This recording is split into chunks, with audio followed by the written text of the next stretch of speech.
Otep à tous, bienvenue sur la chaîne des panafricanistes par essence, par conviction et par excellence. C'est des citoyens kémites par nécessité et obligation de combat. Nous sommes une chaîne qui n'est guidée que par nos ancêtres et rien que par les ancêtres qui appartiennent à l'égrégore du monde noir. Par conséquent, nous ne croyons en aucun dieu venu de l'étranger. Toutefois, cette vidéo n'est aucunement destinée à inciter à la haine ou à la violence, car nous menons un combat qui est d'abord et avant tout spirituel, intellectuel et démocratique, ensuite il est politique, géopolitique et géostratégique, contre l'impérialisme, le colonialisme, le néocolonialisme et l'endocolonial, qui sont tous qualifiés de crimes contre l'humanité. Nous menons ce combat sur la base du principe fondamental que nous avons hérité de nos ancêtres kémites, qui est celui de la Mahat, c'est-à-dire solidarité, vérité et justice. Vous êtes donc en droit de connaître la vérité et nous avons l'obligation de vous dire la vérité, rien que la vérité, afin que justice soit rendue au continent africain. Et ça, c'est notre modeste contribution dans cette noble lutte en faveur de la souveraineté, la dignité, la solidarité et l'unité africaine. C'est exactement ça que nous appelons le panafricanisme. Bien-aimés frères et sœurs, les parlementaires français font des reproches à Emmanuel Macron et disent à Emmanuel Macron que Emmanuel Macron a une mauvaise approche vis-à-vis de l'Afrique. Ils demandent à Emmanuel Macron de changer de méthode. Vous voyez, ils demandent à Emmanuel Macron de changer de méthode. Mais vous savez quoi? Il y a beaucoup de gens qui disent que bon, les Français commencent à comprendre, les Français sont en train de devenir maintenant corrects, les Français sont en train ont compris que les problèmes africains, ce n'est pas comme ça qu'il faut les traiter. Moi, je vois pas ça de cette manière. C'est dommage, mais pour moi, je pense qu'ils n'ont encore rien compris. Pourquoi je dis ça? Vous savez que quand on pose mal le problème, la solution qui va en découler sera aussi mauvaise. Un problème qui est mal posé ne peut engendrer qu'une solution qui est mauvaise. Parce que les parlementaires français, ils posent mal le problème.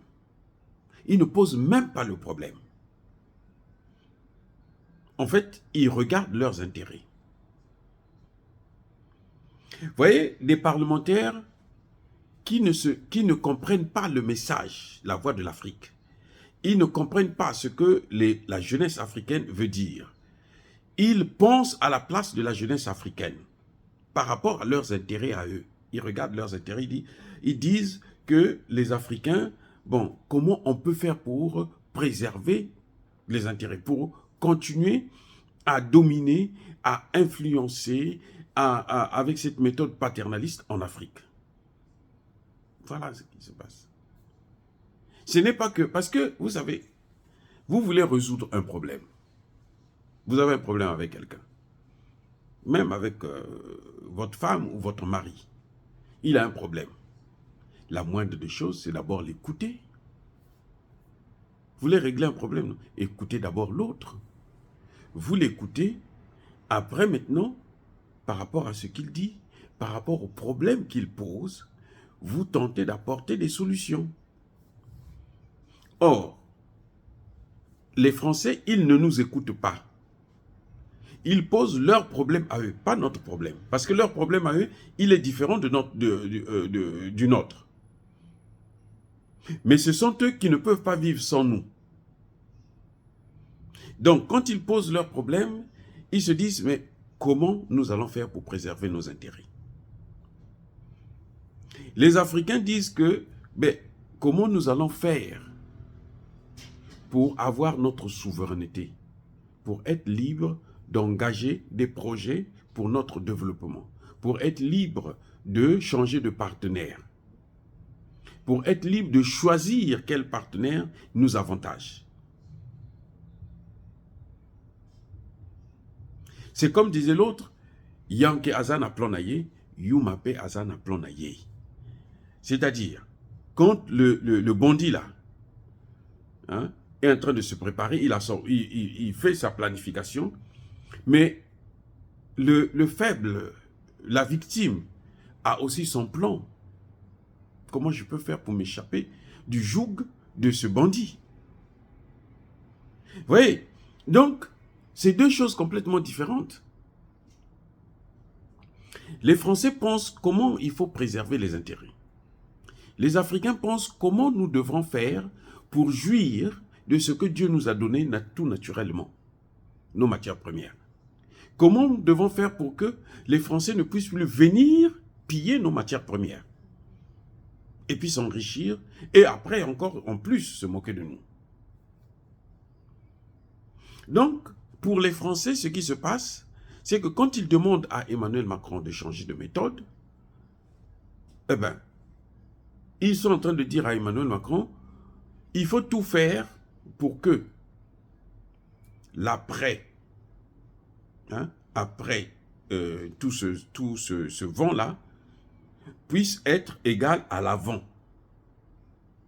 C'est comme il disait pour la colonisation. Bon, on leur donne la colonisation, mais l'après-colonisation doit être égale à l'avant. Oui, l'après-colonisation doit être égale à l'avant décolonisation.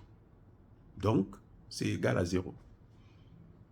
Ce qu'ils vont faire, quand on va leur donner l'indépendance, ça doit être égal à ce qu'ils avaient quand ils n'avaient pas l'indépendance. Donc, c'est le statu quo. Voilà ce qui se passe exactement. Quand vous lisez ce rapport, ce qu'ils demandent à la France, c'est changer de méthode. Alors que nous demandons à la France de changer de système, de politique. Nous ne voulons plus le paternalisme. Nous voulons avoir notre liberté. Nous ne voulons plus le pillage. Nous voulons être émancipés. Oh oui, pour eux, ce n'est pas ça le problème, être émancipé. Non, vous n'allez pas être émancipé. C'est pour ça que Helmut Kohl disait que la Chine a échappé, mais heureusement, nous avons encore l'Afrique qui est demandeur. Donc, il faut tout faire pour que cette Afrique-là ne change pas, ne se développe pas, ne s'émancipe pas. Parce que s'il se développe, eh ben, la Chine s'est développée, eux aussi s'ils se développent, nous on est foutus. Donc, pour moi, ce rapport, c'est un chiffon. En fait, c'est ce que je voulais dire. Ce rapport est un chiffon. Vous pouvez, si vous l'avez, si vous tombez sur ça, prenez-le, déchirez-le. Ou faites-en le papier toilette. Parce que c'est incroyable. Comment les gens ne peuvent pas écouter le message que les autres donnent. Ils pensent à notre place. Et ils disent que nous, comme eux, ils sont intelligents, donc nous allons toujours accepter ce qu'eux, ils pensent pour nous. Non. Les Français sont là. Dès qu'il y a un problème en Afrique, la France se lève. Regardez récemment, Emmanuel Macron a été à Brazzaville. Il s'agit des forêts, des 3 plus grandes forêts. Lui, il n'a pas de forêt. Mais il vient quand même. Parce qu'il se dit, là où il y a les Africains, là, c'est moi qui dois les représenter. Mais non, c'est fini ça. C'est ça justement que nous ne voulons pas. Tout récemment, il était au Rwanda. Le Rwanda est en train de faire la guerre en RDC. Il s'en va au Rwanda pour trouver des solutions. Parce que les États-Unis pensent que la solution doit venir du Rwanda. C'est-à-dire que Tshisekedi a l'obligation de négocier avec le Rwanda pour la paix au Congo. Alors que le Rwanda dit non, mais moi je n'ai rien à voir avec ça. Ce sont les Congolais qui se battent. Les rebelles là sont Congolais. Et ça se passe sur le territoire congolais. Qu'est-ce que le Rwanda a à voir avec ça? Mais non, eux, ils vont là-bas pour aller trouver des solutions. C'est incroyable. On n'écoute pas l'Afrique. C'est ça le problème. Et c'est ça que les Africains devraient savoir. Qu'ils s'en fichent éperdument de nous. Eux, ce qui compte pour eux, c'est leurs intérêts. Comment ils doivent faire pour maintenir l'Afrique dans cette situation afin de continuer à le piller ou à la piller. Voilà, c'est tout. C'est ça l'objectif fondamental. Qu'est-ce qu'il faut faire? Quand ils ont partagé l'Afrique, quand ils ont balkanisé l'Afrique, quand ils se sont servis de l'Afrique comme un morceau de gâteau que chacun doit prendre sa part, ils étaient bien entendu qu'il ne faut pas que les Africains puissent avoir des armées. Parce que s'ils ont des armées, ils peuvent tourner un jour ces armes-là contre nous pour protéger leurs intérêts et pour avoir leur liberté. Donc, faisons tout pour qu'ils ne puissent pas avoir des armées. C'est pour ça qu'en Occident, quand vous avez un problème de rébellion, de terrorisme et autres, si vous achetez les armes chez eux, ils ne vont pas vous donner. Ils prennent votre argent et ils ne vous donnent pas le produit. Vous allez réclamer où? Ou quand on vous donne le produit, celui qui était là, il est déjà parti. Il y a quelqu'un qui est là, à qui a leur cause, à qui on dit, bon, maintenant, tu peux te calmer. Bon, on essaie de l'embrouiller, on lui donne même 5% qu'il met dans sa poche, et puis c'est tout. C'est pour ça que vous voyez que la France est restée à piller l'uranium du Niger pendant plus de 60 ans. Elle n'a jamais pensé construire une centrale nucléaire civile au Niger. Dans aucun pays africain. Ils disent non, eux, ils n'ont pas besoin de ça. Parce que c'est nous qui devons avoir l'électricité. Nous avons le droit d'avoir l'électricité. Eux, ils n'ont pas le droit d'avoir l'électricité. Et on apprend que la France veut construire une centrale nucléaire au Kazakhstan. On est surpris, on me dit, mais quoi? La France connaît construire les centrales nucléaires aussi à l'étranger? Mais pourquoi elle n'a pas fait au Niger? Pour ne prendre que ce cas. Parce que beaucoup de pays africains ont l'uranium. Mais pourquoi elle n'a pas fait au Niger? Et c'est quand elle voit que la Russie va construire 4 centrales nucléaires, 4 au Mali et une centrale nucléaire au Burkina Faso, c'est là qu'elle se réveille et dit « Ah, mais moi je vais aller me passer pour un grand au Kazakhstan pour leur construire aussi une centrale nucléaire. » Or, lorsque la France achetait l'uranium du Niger à 10 $, elle achetait celui le kilo, elle achetait celui du Kazakhstan à 127 ou 130 $.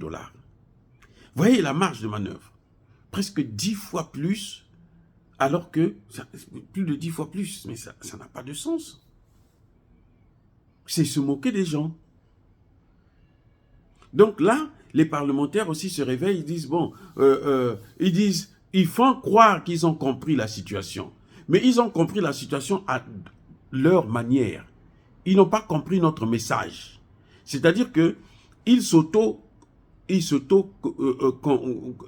convainquent eux-mêmes pour que, en faisant croire que non, c'est comme si les Africains vont tomber dans le piège encore. Et ça, c'est bête. C'est-à-dire que vous sentez qu'ils ne sont pas intelligents en fin de compte. Et on se demande même comment ils ont pu nous dominer aussi longtemps. Ils ne sont pas intelligents. Leur pensée à eux, ils pensent à notre place et ils trouvent des solutions. Mais ce sont des solutions qui les arrangent, mais qui ne nous arrangent pas, qui au contraire nous dérangent. Donc les parlementaires, en fin de compte, ils n'ont rien fait. Ils soutiennent Macron dans ce qu'il est en train de faire. On lui dit tout simplement que non, il faut trouver un autre moyen de les endormir. Trouve un autre vaccin pour les hypnotiser. Comme ça, on va continuer à piller. Mais ça passe plus. Dire cela, c'est inciter à la haine ou à la violence. Non. Il y a ma colère, il y a ma lème. Encore une fois de plus, bien-aimés frères et sœurs, je persiste et je signe, soyez bénis. Soyez abondamment bénis par le Dieu de Kémit et par nos ancêtres angélisés. Mais que tous ceux qui persécutent le continent africain le pillent et le déstabilisent.